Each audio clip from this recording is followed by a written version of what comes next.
Allah Subhanahu wa Ta'ala akan menolongmu. Setelah Ismail putra tercinta terlentangkan di atas sebuah batu dan pisau pun diletakkan di atas lehernya, Ibrahim pun menyembelih. Dengan menekan pisau itu kuat-kuat, namun tidak mempan, bahkan tergores pun tidak. Ibrahim mencoba memotongkan pisau itu ke sebuah batu. Ternyata batu yang keras itu terbelah. Lalu Ibrahim berkata, "Hei pisau, engkau sanggup membelah batu, tapi kenapa tidak sanggup memotong leher putraku?" kata Ibrahim. Dengan izin Allah Subhanahu wa Ta'ala, pisau itu menjawab, "Anda katakan potonglah, tapi Allah mengatakan jangan potong. Mana mungkin aku memenuhi perintahmu wahai Ibrahim, jika akibatnya akan durhaka kepada Allah Subhanahu wa Ta'ala." Hadirin kaum muslimin, dalam pada itu Allah Subhanahu wa Ta'ala memerintahkan Jibril untuk mengambil seekor kibas dari sorga sebagai gantinya. Dan Allah Subhanahu wa Ta'ala berseru dengan menghentikan firman-Nya, menyuruh tidak usah diteruskan pengorbanan terhadap anaknya. Allah telah meridhoi ayah dan anak memasrahkan tawakal mereka.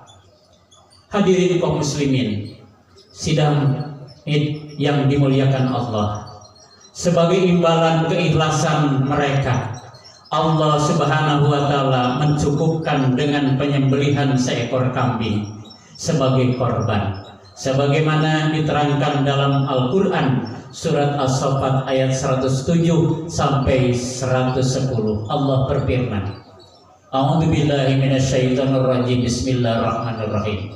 Wa fadainahu bidibhin azim." Dan kami tebus anak itu dengan seekor sembelihan yang besar. Wa tarakna alaihi fil akhirin. Kami abadikan untuk Ibrahim pujian yang baik di kalangan orang-orang yang datang kemudian. Salamun ala Ibrahim, yaitu kesejahteraan semoga dilimpahkan kepada Nabi Ibrahim. Kadzalika najzil muhsinin. Demikianlah kami memberi balasan kepada orang-orang yang berbuat baik. Hadirin kaum muslimin, ikhwatu iman yang dirahmati Allah Subhanahu wa Ta'ala, menyaksikan tragedi penyembelihan yang tidak ada bandingannya dalam sejarah umat manusia itu. Malaikat Jibril menyaksikan ketaatan keduanya setelah kembali dari sorga dengan membawa seekor kibas. Kagumlah ia seraya terlontar darinya suatu ungkapan, Allahu Akbar, Allahu Akbar, Allahu Akbar. Menyambutnya Nabi Ibrahim dengan kalimat La ilaha illallah wallahu akbar, yang kemudian disambung oleh Nabi Ismail, Allahu Akbar walillahil hamd. Hadirin wal hadirat, jamaah Idul Adha yang dimuliakan Allah Subhanahu wa Ta'ala. Inilah sejarah pertamanya korban di hari raya kurban yang kita peringati pada pagi hari ini. Allah Maha Pengasih dan Maha Penyayang. Kurban yang diperintahkan tidak usah anak kita. Sekali lagi, kurban yang diperintahkan tidak usah anak kita, cukup binatang ternak, baik kambing, sapi, kerbau maupun yang lainnya. Sebab Allah tahu kita tidak akan mampu menjalaninya. Jangankan memotong anak kita, memotong sebagian harta kita untuk menyembelih hewan kurban, kita masih terlalu banyak berpikir.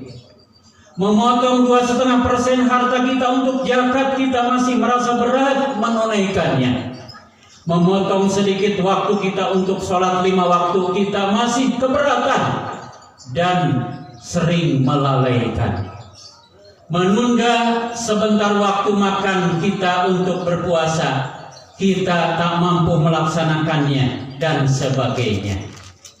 Begitu banyak dosa dan pelanggaran yang kita kerjakan, hadirin kaum muslimin, yang membuat kita jauh dari rahmat Allah Subhanahu wa Ta'ala.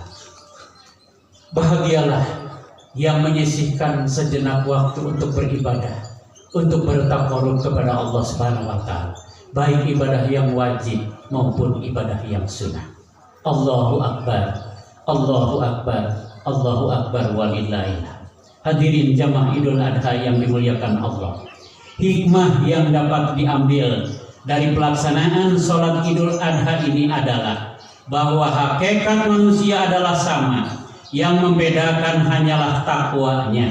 Dan bagi yang menunaikan ibadah haji pada waktu wukuf di Arafah memberi gambaran bahwa kelak manusia akan dikumpulkan di padang mahsyar untuk dimintai pertanggungjawaban. Di samping itu, hadirin kaum muslimin, kesan atau iktibar yang dapat diambil dari peristiwa tersebut adalah yang pertama, hendaknya kita sebagai orang tua mempunyai upaya yang kuat membentuk anak yang soleh, menciptakan pribadi anak yang agamis, anak yang berbakti kepada kedua orang tua, lebih-lebih berbakti terhadap Allah Subhanahu wa taala. Yang kedua, perintah dan ketentuan-ketentuan yang telah digariskan oleh Allah Subhanahu wa taala harus dilaksanakan, harus disambut dengan tekad sami'na wa ata'na. Karena sesungguhnya ketentuan dan manfaatnya dari Allah Subhanahu wa taala pastilah kembali kepada kita sendiri.